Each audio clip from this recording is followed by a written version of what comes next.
This is the final word daily on a day when there is no cricket. Geoff and Bharat Sundaresan coming to you from the very plush Team Hotel in Delhi, where we've just been speaking to Australian coach Andrew McDonald. Everybody trying to get their heads around the chaotic events of the last 24 hours. We thought that it was so wild that we actually needed to come back to it after a night's sleep and just have another little think about how things have gone on. The show's brought to you by the Visit Melbourne campaign, visitmelbourne.com. And before we get to Andrew McDonald, Bharat, you are launching your book in Delhi on Wednesday. So we thought, why not invite people on the internet who might live in Delhi and who might want to come. Tell us, where is it, when is it, what's happening? All right. Firstly, before we even get into that, if you see me looking longingly in that direction, it's because there's this really nice swimming pool. And the background to that is for 15 years that I've been covering cricket, I've always traveled with my swimming gear, my shorts, my cap and my goggles. And never ever lived in a hotel with a swimming pool, so I've never had any use for it onto. But we live in hope, don't we? But yes, the book is finally out there. It's called The Miracle Makers, Bharat Sundaresan with Gaurav Joshi, who has flown all the way from Australia to be there for the book launch. And we're doing two. There's one in Delhi on the 22nd, like you said, on Wednesday. And we're doing another one in Mumbai where Geoff will be there as well. So I'll tell you. I'll be at both. Yeah, you'll be at both. That's right.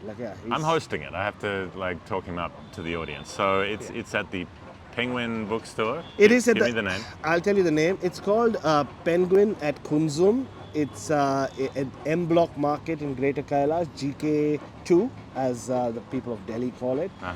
So it's 5 p.m. Come, say hello.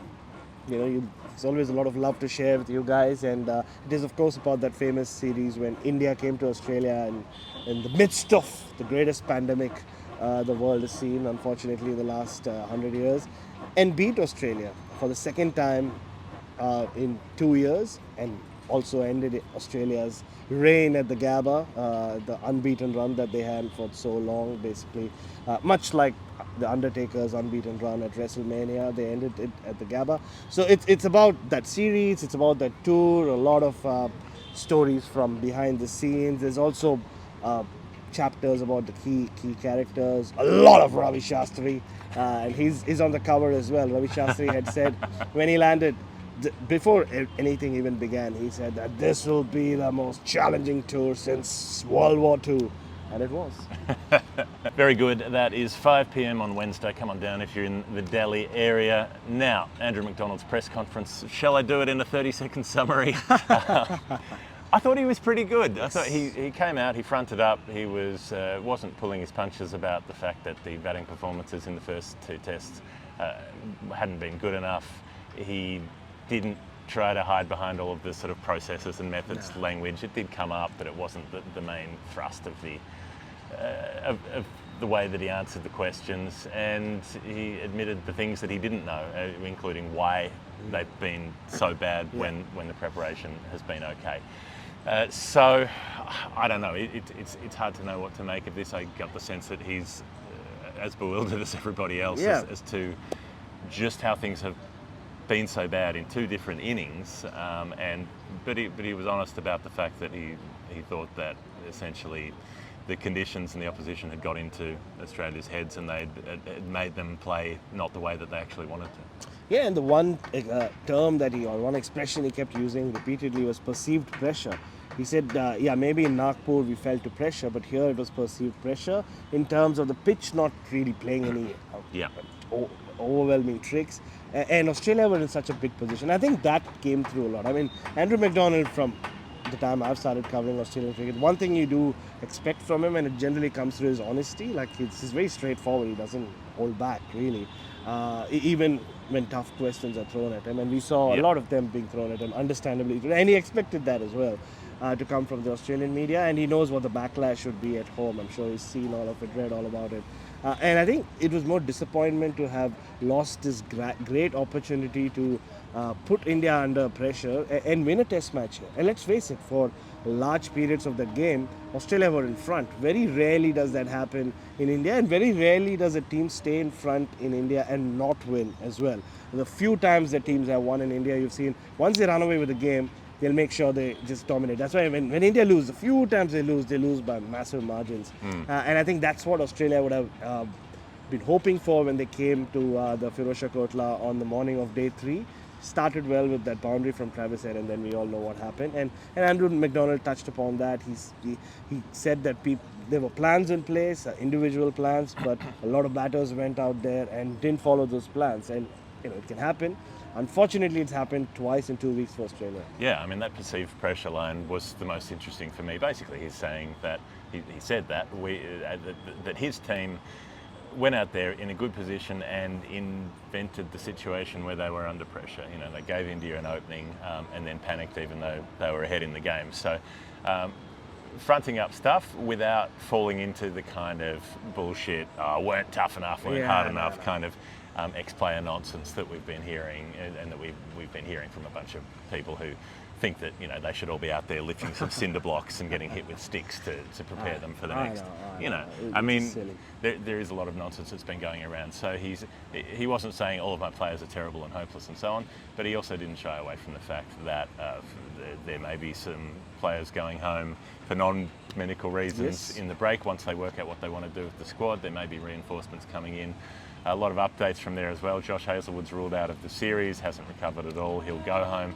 Cameron Green is fully fit and ready to go for the 3rd test, so there's that all-rounder piece they were missing. Mitchell Starc, well, there was prevarication there where he said he could have played the 2nd test, but he might not have been fully fit. I mean, it's one or the other, surely, but Mitchell Starc will be fully fit to play in the 3rd test if picked, and they did talk about his lower order batting being something that they want as well. Not that they're going to pick bowlers for their batting, but that they do need to get more from the tail. They got a bit in the first innings here in Delhi, but not much in the other innings they've batted. Oh yeah, exactly. And I think, and he also admitted that it was a big gamble that they took by playing 3 spinners without Cam Green in there, and like you said, Starc being available and still them going with the debutant spinner who just flown in from Australia and Matthew Kuhneman.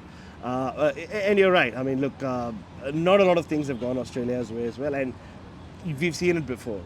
For you to win one test match in India, you need everything to fall into place, everything to go right for you, players being fit, you seizing the moments, catches being grabbed, and which is why I thought when KL Rahul got out, flicking the ball onto short leg and it ricocheting to Alex Carey's gloves, I thought finally Australia have something going their way.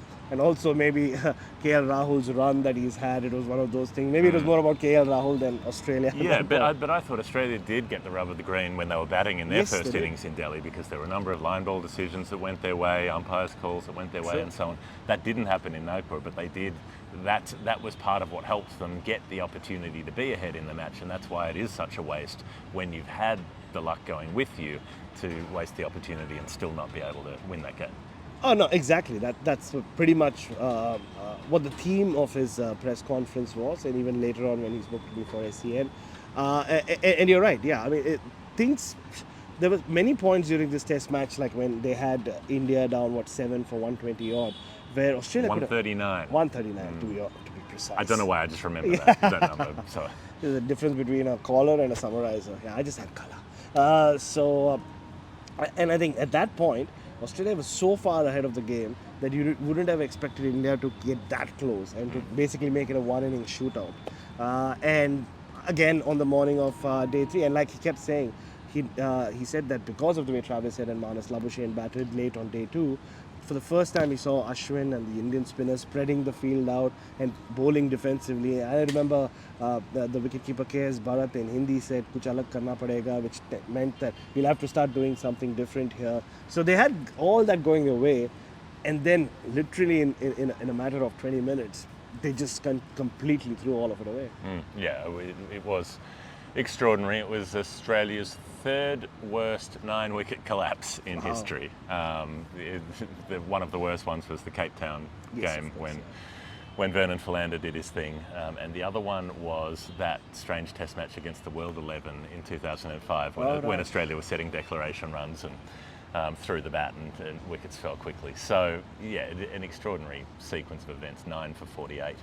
That they ended up losing. All of the stuff about sweeping, everybody's talked about sweeping, the fact they swept too much and so on. McDonald talked about the fact that Khawaja had scored runs with the sweep in the first innings.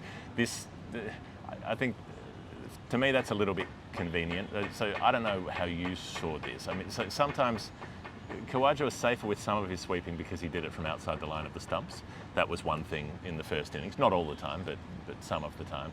But also I thought he played a fairly risky first innings. It was entertaining and it was important in getting Australia ahead in the game. But he played like someone who was expecting to get out at any minute and needed to score quickly. Like there was that tension, as opposed to, say, the control in Peter Handscomb's innings, where he never really looked like he was going to get out until he had to try to heave one over the infield and got caught off the no ball and ended up being reinstated off Jadeja. But there was a notable difference in the sort of level of control between the Handscomb innings and the Khawaja innings.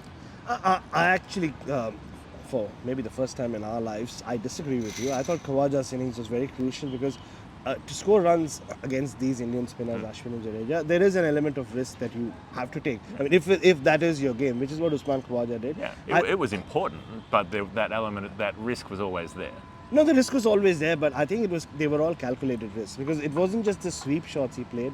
There was this clear plan to maybe not attack Ashwin so much with the sweep shot and go after Jadeja from very early on. And the number of times he hit a boundary of the first 2 balls and an over told you that, like, he wasn't just batting like there would be a ball with his name on it, so he needs to get runs quickly. There was a plan to put Jadeja under pressure early on, and you just go look at the scorecard or break it down. There were a lot of boundaries scored early on in the overs. And look, it took like this incredible catch like a free catch from KL Rahul to dismiss him, and that was arguably the best struck reverse sweep he had played all innings. So he looked well en route to 100 and beyond, and which is what Australia would have needed. But again, it's those things, those little things, right? Actually, not little things, big things. When you have someone on 80, you want them to make 170. And every time you've seen a team win here, it's generally happened when someone's made a big score. Joe Root with a big double 100, Kevin Peterson with the 100, Cook with the 100, Steve Smith with all those 100s last time.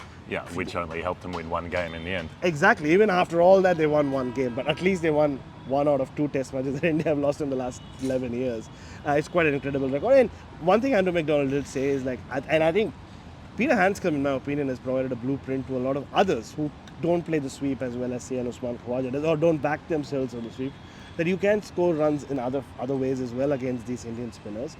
Unfortunately, not many people have followed that blueprint so far, and I thought he got a really good ball in the second innings, to which he got out, and his just natural tendency to open the face, which actually plays to his advantage most times in these conditions, but it can also be his downfall, like we noticed here. So there are ways that the Aussie batters have found out, but in that 90-minute period, everything, all the planning, all the preparation seemed to have gone out of the window, and they just panicked. I mean, that's the one word I keep using all over again. It was just sheer panic.